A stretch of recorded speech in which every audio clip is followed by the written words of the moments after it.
I sacrificed, 'cause I knew you could not sleep without it. Meanwhile,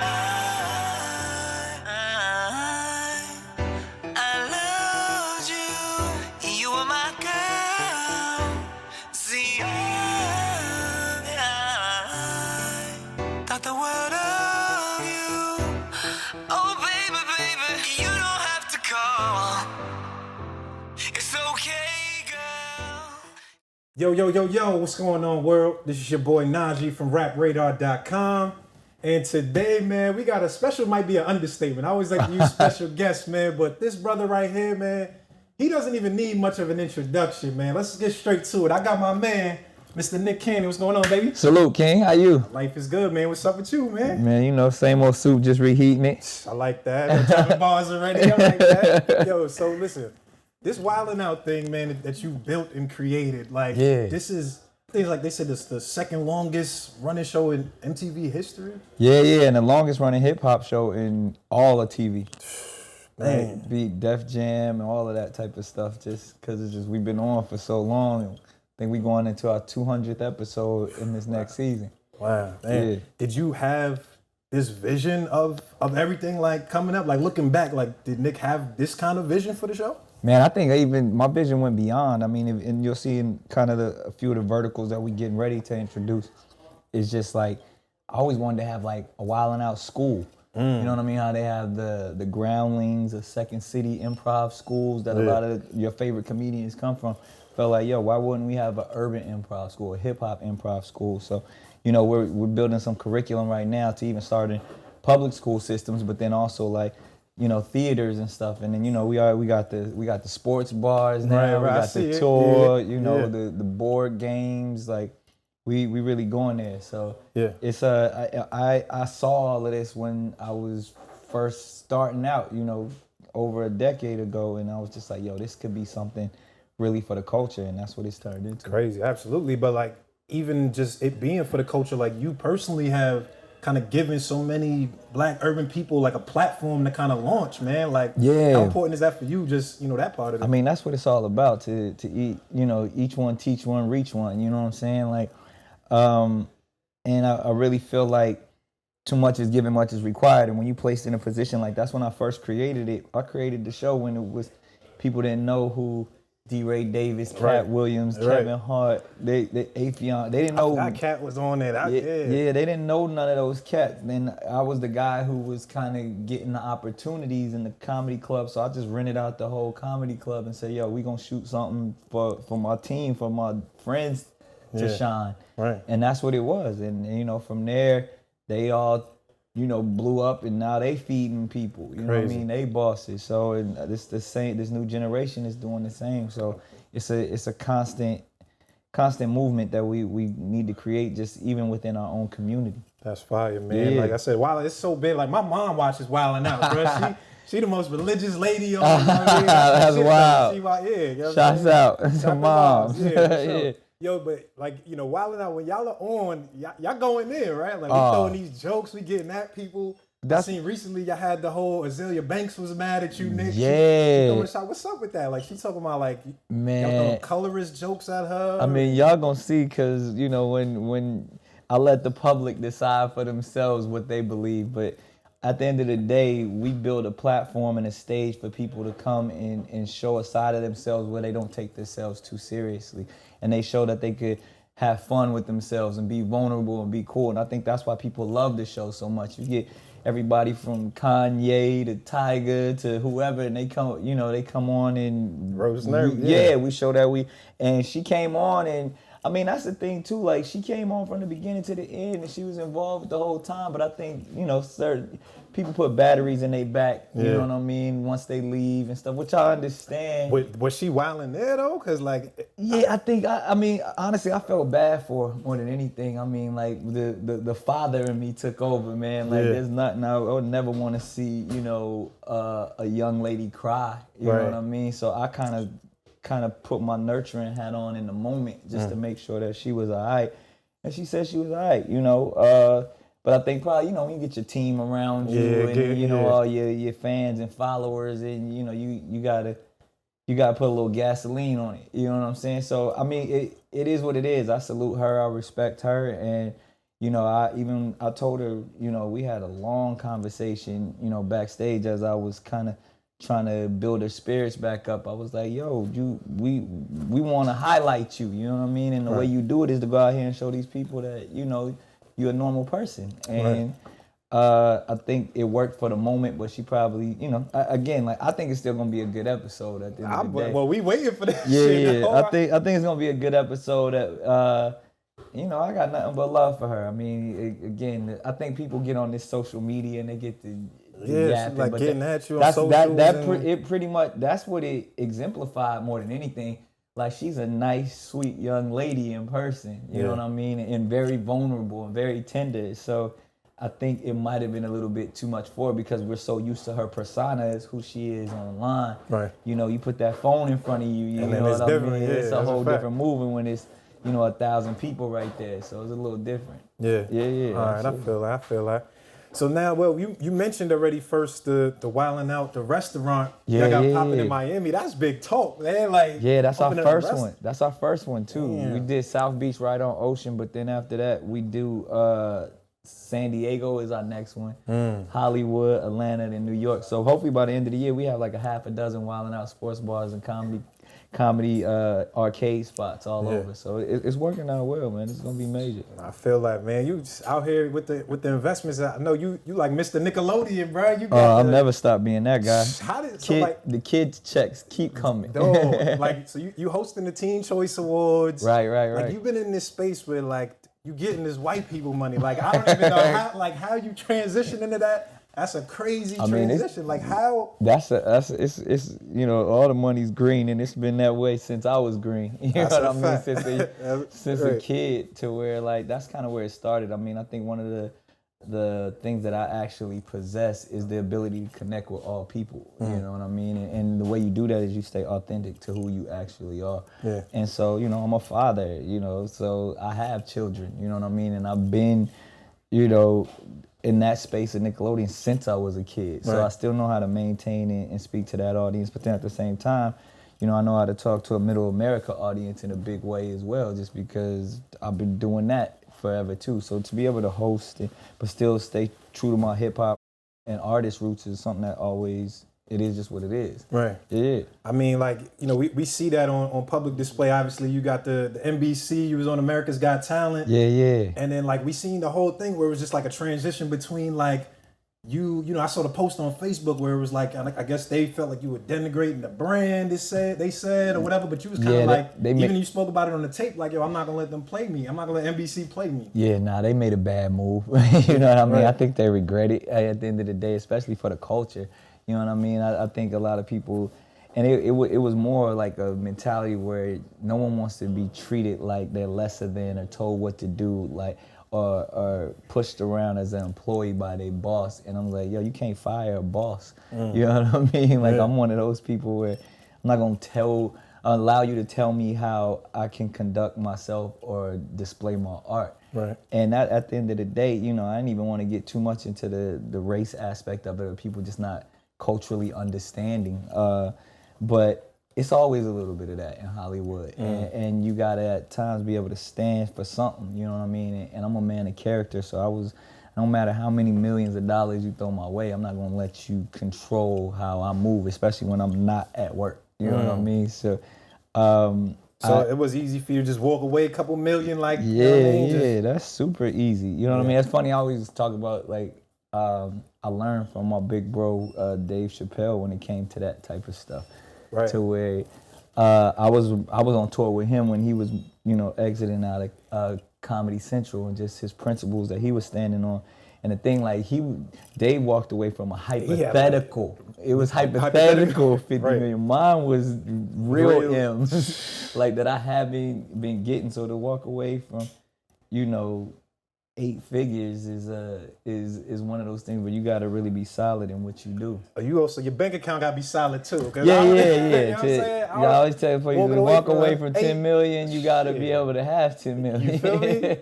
It makes it a little easier. I feel it for sure. All right, so like you said, is you know, you've been in this space since a kid, man. Like, you know, kind of grinding in this whole entertainment Hollywood space. Did you always have that dream, like growing up, like Hollywood is where I want to be? Yeah, man. I mean, I came from like a very religious family, and my peoples, like from my dad to my grandparents to just, they were all ministers. So I was like, I could never do that because I do too much sinning. But I always like being in front of an audience. You know what I mean? So even as like 4 years old, like I was, and then when you grow up in a church, like it's always instruments around. There's always microphones around. There's always an audience. So I was just one of those kids that just loved attention and would pick up anything to get that attention. So singing, dancing, rapping, whatever it is. And, you know, growing up in the 80s, just being a child of the hip hop culture, you had to be like, you just soaked it all up. So that was what I gravitated towards, you know, as a kid, and then just kind of just took off. And then the business acumen picked up along the way, just being raised, you know, around nothing, you know, being raised in the projects and stuff, and, you know, having family members who hustle. So I just took that same hustle mentality and applied it to entertainment. All right, for sure. Well, I took a chance. I dived into this calling all models. You know I say took a chance. Took a good chance. Good. You gotta take the risk sometimes. That's a fact. They got me drop these mixtapes. I had to go give a listen, man. Yeah. And it's interesting, man. Like, I guess it seemed like it's just kind of centered around, you know, your relationships and just how I display a lot of it. You know what I mean? Yeah. Matter of fact, you had the Usher sampling, you singing on that shit. I'm like, oh, all right. Well, that was the whole thing, because, like, you know, just being a CEO of a label and all that stuff, I think people tend to forget sometimes that I'm also an artist and that I can do all of that stuff and been doing all of that stuff. And then when I see a lot of these guys out here now that's doing it, it's like, oh, I've been doing this stuff. I just kind of took a seat to go run the operation. Absolutely. So, you know, even in signing a lot of my artists and stuff, which, you know, I put out, we're putting out the compilation project, The Incredible Gang. Yeah. I had to give them like a little prequel, and I was like, you know what, I'm gonna just sing this whole thing. I'm gonna just do this for the ladies, be on some R&B stuff, and I just sang the whole project. I was surprised. You kind of could say a little on there, but I was like, oh shit, niggas out here. And that's even like, that's light. That's something that I just threw together. Like, you know, once you see the project, you know, coming forth, and when it's time to actually do my real album, it'll be real official in that sense too. But I just gave them a little something to get ready for the bigger project and kind of to set the label up. When you run a label, you got to make sure you kind of constantly putting stuff into the marketplace and kind of feeding that portal. So that was just something that just kind of just to set everything else up. That's why we called it the prequel. Right. You know, just that was one more mixtape that was different from the one before that, which I did, the gospel I Turn Up. Yeah. You know what I mean? So I was like, I just wanted to keep the vibe going. So we get into that model music joint coming up next too. All right. So well, one of the things, I mean, when you put the tape on, like immediately, I think one of the things that kind of stood out to me is like, you just like, yo, I'm not chasing women no more. Like that. Never. That shit is like, I'm not chasing women. I'm done. So, where did you get that? Was it just like all the experiences and failed relationships? But like, what got you to that? Because I'm already there. You know what I'm saying? Like, maturity, man, more than anything. It's just like, there's something about just being comfortable with being yourself and being able to grow daily alone. You know what I mean? Like, that's why one of the reasons I got a lonesome tattooed on my neck, because it's like, I'm comfortable with just being by myself. And if someone, you know, it just makes life so much easier. And it's like, it's somebody wise once told me, is like, they call it pussy for a reason. I was like, have you ever tried to chase a cat?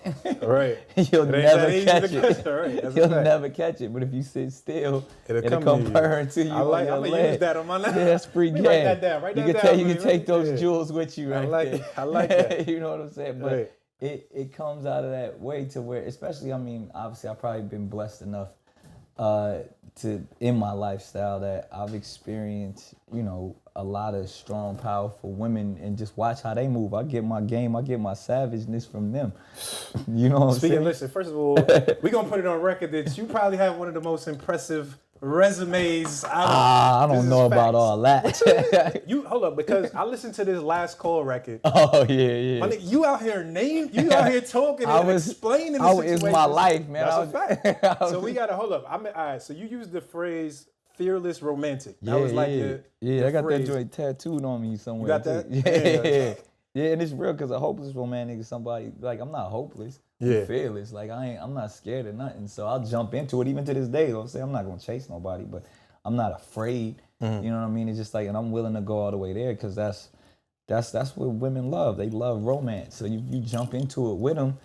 Now, it may not be the outcome. It may not be the fairy tale that they expecting, but it's like we can still enjoy, the present. And that's kind of how I approach everything with it. So all right, well, because you mentioned Christina Milian. That was one that you told me that's about. my friend. You said, that's a friend now. But he said, you was like. But everybody, like, that's public knowledge. There's movies for sure, and all of that stuff. So, like, but even, like I said, even the next couple of things, even the next direction, it's like to be able to divulge true stuff that cats may or may not know about. It's like I've learned my lesson to get, like, there's no reason to get out there and brag about the women you've been with, but to be able to share your own life experiences. Yeah. And I'm in the public eye, so a lot of people know what it's about. They see me out on dates and the paparazzi and all of that. So I'm just giving them insight to really what it is. I mean, there's a lot of young cats who doing the same thing. Right, for sure.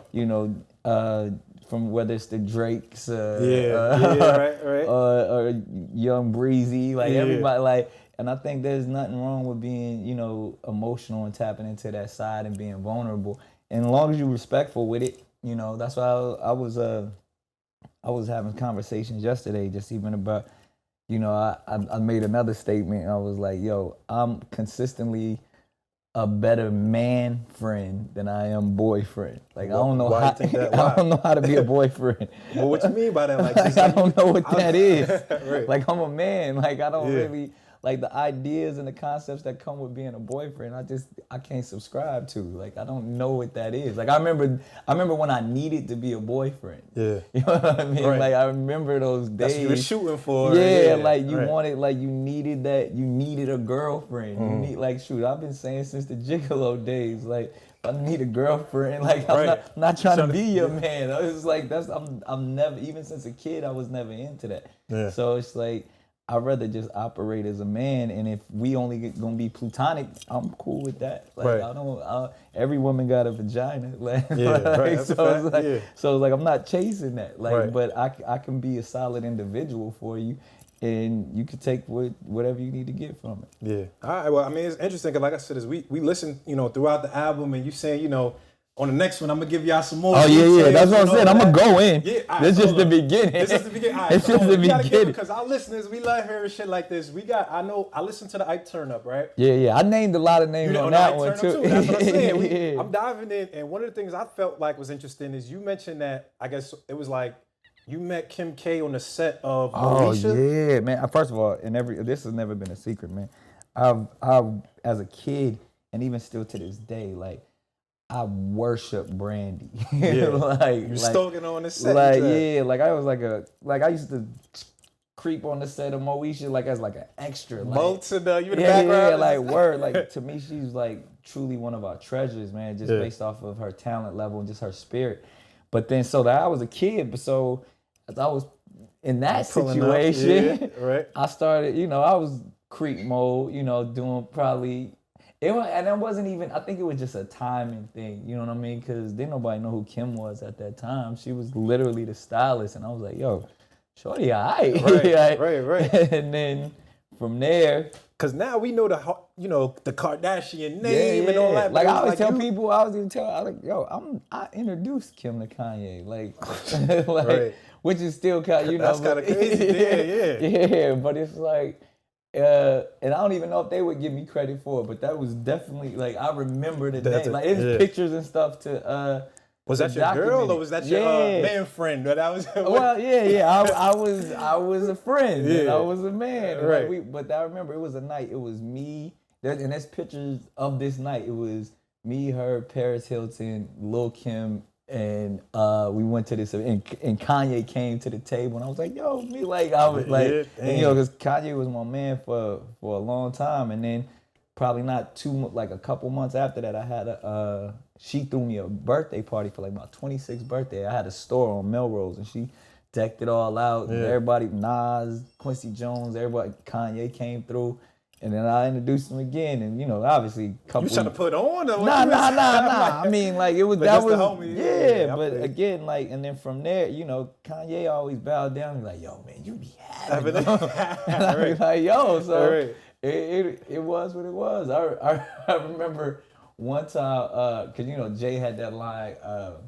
I got the hottest chick in the game. I'm wearing my chain. Facts. And I remember one time, we was in the studio with Ye, and he was like, yo, Jay be saying it, but you should really be saying that. I was like, to hear that from them, I was like, at the end of the day, I humbly accept that. Right. But that's crazy. But yeah, man, I think there was a point in my life where my ego was like about trying to get as many girls as possible and girls with names. And I could definitely say I was one of them cats that, was like the star fucker. Yeah. Like that was that my was your goal. Like 100%. I'm shooting for the baddest. Yeah, bitches out here.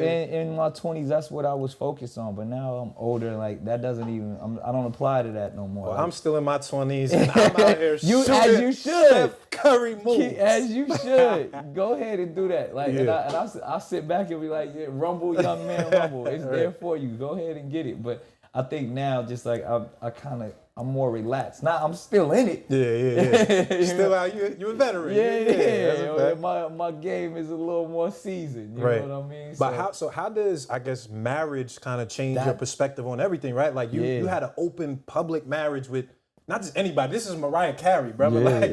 That's not like, you know what I'm saying? That's not normal. I got a lot of growth out of that situation and matured in so many ways. Mainly, obviously, becoming a father, but more than anything, I just learned. I learned how she moved. I learned sometimes it's better to just, fall back, stay private when you need to. You know what I mean? Keep people out of your business. And I learned that the hard way too. You know what I mean? Because I'm one of them dudes. Like you see me, I'm an open book. I'll talk about whatever. And sometimes it's just certain things that you don't have to put out there if it's not really, for the public to know. And I didn't know that early on, and I'm still learning and growing through that. You know what I mean? Because I'm such an honest person. I'm such an open book. Yeah. But this business is built on facades, and I'm not a facade dude. I'm just a real cat. You ask me a question, I'm gonna give you a real answer. But when it comes to women and being a provider and a protector, sometimes you just got to make sure that you make those wise decisions. So that helped me. You know what I mean? That helped me a lot with like understanding like being a patriarch. You know what I mean? And being somebody who's supposed to be a protector, somebody who's supposed to be, you think of your family first and yourself second. Yeah. So that's probably what I learned out of, from my marriage over again. I would never do it again. Yeah. Stressful. You mean like marriage or just you off that? Yeah, I wouldn't do that. That's an expensive institution, man. Like that's some government set up stuff that's kind of set to control, especially if you're in LA and classify it. So I'm good. Like I don't need no paperwork to express my love. I'm straight. Yeah. But I mean, to each his own. To like I said, I had to experience it to know that it wasn't for me. But how hard, like that situation in particular, like I know Mariah came out not too long ago and expressed, said that she, was bipolar, that she deals with bipolar disorder, and how did that play into a lot of the stuff that y'all going through? 'Cause I had no people, with that's what I'm saying. I think a lot of artists and specifically even in the entertainment industry deal with that. You know what I mean? And it's wonderful that there's people that can step up and actually identify and be an example and be an inspiration to people who are dealing with it. Because I would say, anything like mental illness is probably the downfall of humanity. Or actually, I would say unchecked or undiagnosed mental illness is something that, it's a part of our community. When it comes to the Black community, it's a part of the entertainment community, artist community, and for somebody to step up and be big enough to be like, yo, these are things that I deal with. Right. That says a lot, because a lot of times it gets confusing. You don't know what's going on. You don't know why a person reacts a certain way. You don't know what it could be. You don't know what the imbalance is. Right. But when you take the time to go within and identify, man, all I could do is salute that. So in my situation, it was never a problem. Like, we didn't put titles and classifications within our household. But, if if that's what a person identifies with to help them along their journey, I totally understand it. It's better than, you know, the opposition, you know what I mean, or someone going unchecked, right? And then it gets Absolutely. too late, you know what I mean. And the same issue, like situations like, you know, one of my good friends and managers at the time was Chris Lighty, you know what I mean. Rest in and peace. like, Absolutely. yeah, he and I had some really in-depth conversations, you know, before his passing, and to know, like, man, if I would have known even more where he was coming from, you know what I mean, just a certain kind of conversation, or just even some just support, you know what I mean, being those ears can change a lot. So I think that's something that I was proud of Mariah and proud of a lot of other people who are stepping up and saying, yo, I'm dealing with this. Like, I think we've all dealt with depression at some point, and that's how we, you know, to be able to step up and say it and not internalize it so much can help everybody. Right. Okay. Yeah. Now switching gears a little bit, they're giving me the little look over there. So I know you're a busy man. You gotta go. Yeah. So we got a couple more questions. Just all good. A couple things I needed to know about Nick and that I thought was interesting is that you enrolled in Howard University after you were on though. Like that's like backwards to me, right? Like people go to college to get the money. You got the money and then went to college. Because like, I realized what's the I realized the money wasn't it. You know what I mean? The money, like, true wealth is education, man. Because your education, and when I say education, I mean knowledge and wisdom is something that they can never take away from you. You know what I mean? That you can never fake it. You know what I mean? Like, you could fake everything else. What you mean, like in the boardroom? Like, you could fake, like, the flash, the fame, the popularity. You could. One thing you can't. As soon as someone opens their mouth, you know if they're educated or not. You know what I mean? You know if they have knowledge of self. You know if they have wisdom. You know what I mean? You know if they know the truth about what society is going on. Facts. And in growing, I knew that academia was a place that I lacked. You know what I mean? I felt like I was an intelligent young man, but there was some rooms and some worlds that I would walk into and was like, man, I'm lacking here. Especially, like, I'm an advocate for the youth and youth empowerment and building our community. And the way that starts is with education. And if I didn't have mine at the level that I needed it to be, then I'm not practicing what I preach. So at the time, it's like, you know, I was like, yo, the same way that I focus on my businesses and my career, I need to focus on my education. So I took the time out to go back, get that paperwork, you know what I mean? Because again, it's just paperwork. Everything paperwork, right? But the paperwork just solidifies that I went through the process to build my mind. And like I said, college ain't for everybody. School ain't for everybody, but building your mind is for everybody. Is it hard for you, like in the space where you're doing so much, right? Like you got a book, you got shows, you hosting this, you doing everything. Like, is it hard for you to just sit in the class and listen to somebody tell Nick Cannon how to do this? I enjoy it, man. You know what I mean? I like being a student, you know what I mean? Because I'm a teacher and a leader in so many other spots. I love walking on campus with my backpack and my, you know, composition notebook, taking notes in class and just sitting back and being a student. Yeah. And being that cat. Like, I walk on campus mad. That's what I seen the picture of you in class. I'm like, man, you probably niggas sneaking selfies and shit. Like, I was asleep. Like, I remember that was what, my freshman year. I fell asleep. That was like an 8 o'clock class. Right. And I came from New York to DC. Niggas out here cheating on Nick Cannon paper. Like, I'll be cheating on like, it's school all over again. Right. So, you know, and you learn that school finesse too. You know what I mean? Like, I'm excited that I get to experience that HBCU process and being able to be around my own and be educated by my own. Like, that's a beautiful thing. Yeah. And I think, you know, when you think about Howard University, you know, some powerful people that done walked through those halls, from Fred Douglass to Stokely Carmichael. Yeah. You know what I mean? Like, them Bisons is heavy. Them yeah. But even just that HBCU experience is outstanding. Right. Yeah. All right. So the last thing I'm really just curious about is, and like I said, because I said I listen to music when I do interviews, so I went all the way back to the first Nick Cannon tape. Oh, wow. And you had a song, and I forget the name of the song now, but you had a song where it was like, I guess one verse was like, I guess for your grandma. The second one felt like for your mom. Yeah, I owe you, John. I owe you. And then the third one, you was talking about like Jesus, right? And I know you said specifically like, you know, your dad was a pastor and all that stuff. And then it was like one day I seen you pop up with the turbans and everybody was just looking like, yo, what is that? So, but I know, you know, for me and, you know, knowing and doing my research into more science and, you know what I'm saying, and understanding, you know, what that is. Where did you, I guess, get that from? Where did all this come from? I always tell people this, like, Christianity was my first language, but I'm fluent in many spiritualities. And that's really what it was. Like, when you're a PK, when you're a kid that grows up in the church, you see every side of it. Right. You know, I know every Bible verse back and forth. Like, there's nobody that can come to me and say something, and when it comes to organized religion, that I'm not aware of. And even part of the thing I'm going to school for, I'm in the School of Divinity as well. You know what I mean? And theology is something that I study thoroughly and have always studied, but I knew that it was more. You know what I mean? So no pun intended. Yeah, no pun intended.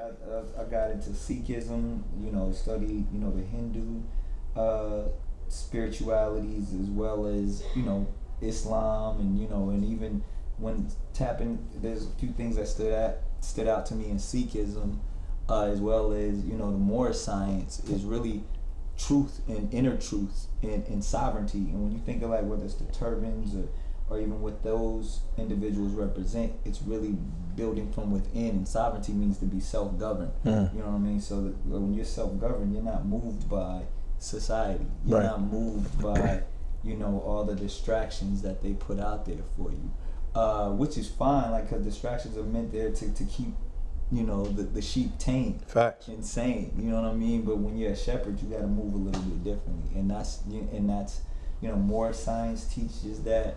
You know what I mean? The Brews teach that with and the Israelites, the Nation of Islam, even all the way to understanding the purpose of Freemasonry and all that stuff. Like, it's really, once you jump into it and everybody's saying the same thing, right? And everybody's talking about being in control of the God within and your inner happiness. So how important is just, I guess, the knowledge itself? Because I do my research and all that. I wouldn't say I'm not no 5, but I'm more like 3.5%. I ain't 5. Yeah, I'm like 3.5.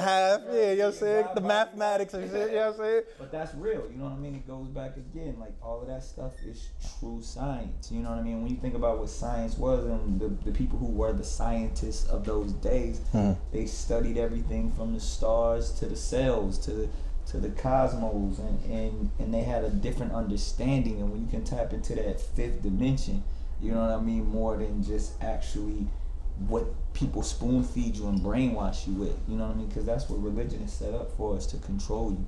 But when you step outside of that and really dive into the spirituality and understand the power that you have within this universe, that's where it really goes. But sometimes it goes so far over people's heads, especially in this everyday hustle and bustle of just trying to live. Right. You know what I mean? Real talk. People don't have time to dig into the spirituality because they worry about paying their bills or taking care of their family. It's daily life, yeah. So you don't get an opportunity. And like I said, I'm blessed enough to be able to continue to grow and to continue to study, because I have a little bit more leniency when it comes to how I move, because of the successes that I put forth. That's rich nigga talk right there. I like that, boy. All right, so look, just lastly, as we got a lot of people watching this that, look up to you. We look up to your business acumen, how you've been able to move and attain all these goals. What do you say to these people that are trying to follow a similar path and become successful? Man, success comes from within, you know what I mean? As cliche as it sounds, it's like, it's not a destination, it's a journey, you know what I mean? And you could be successful by your own definition.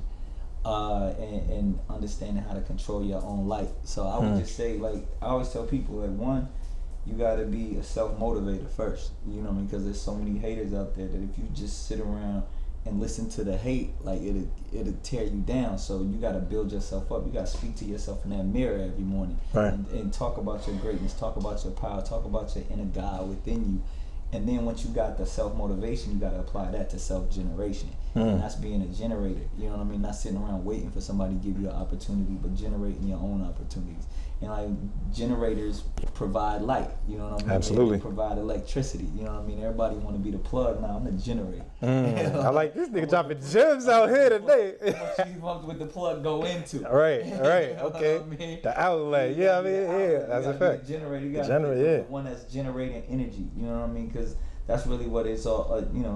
Energy is never created and it's never destroyed. It's transfer. So just being able, someone who can be that conduit to be able to flow energy through is really true success, and how you can make anything happen. No matter what your business idea is, no matter what field you're in, if you become the generator, you're gonna be able to be successful. Damn. Listen, man, if y'all didn't get anything from that, I don't even know what to tell you, man. We dropping them. Listen, man. Hey, this was a great episode of Cigar Talk. Yeah. My man, Nick Cannon, I appreciate you pulling up, dog. Peace, King. My man, hey, Rap Radar, Cigar Talk, signing out. It's so